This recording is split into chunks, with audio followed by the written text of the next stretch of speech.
তাহলে নবীজি 1445 বছর আগে বলছেন যে আরবদের জন্য ধ্বংস ধেয়ে আসছে এবং দেয়াল এভাবে খুলে দেয়া হয়েছে। কাদের দেয়াল? ইয়াজুজ আর মাজুজ। আর ইয়াজুজ আর মাজুজের সাথে আরবদের ধ্বংসকে সম্পর্কিত করা হলো না? ইয়াজুজ আর মাজুজের সাথে আরবদের ধ্বংসকে সম্পৃক্ত করা হলো এবং বেহায়াপনাকে সম্পৃক্ত করা হলো। তাই না? বুঝতে পারছেন?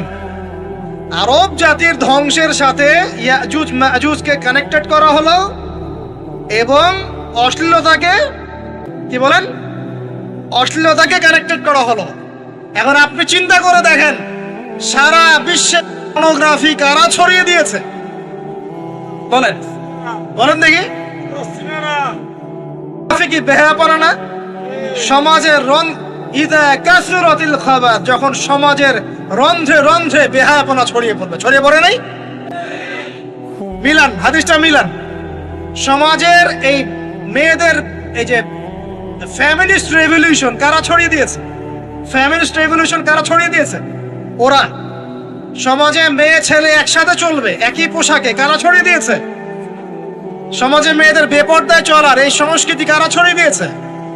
মাদক আর সুদের সংস্কৃতি কারা ছড়িয়ে দিয়েছে? জেনা, ব্যভিচার, পর্নোগ্রাফি এগুলো কারা ছড়িয়ে দিয়েছে?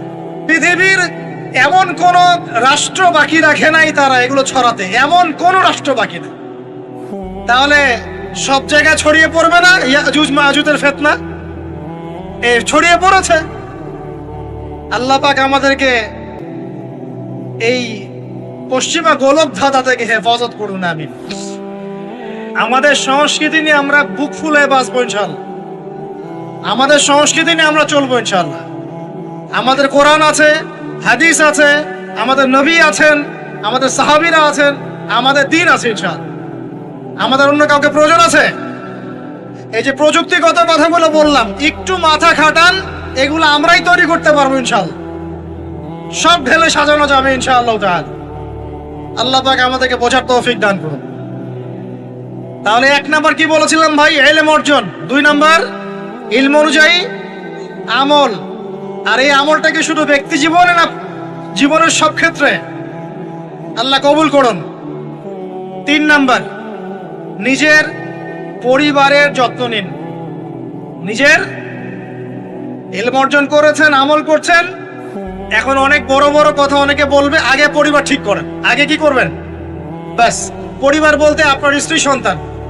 কারণ বাবা মাকে দাওয়াত দেওয়া যাবে, বাবা মাকে গালমন্দ করা যাবে না, বকাঝকা করা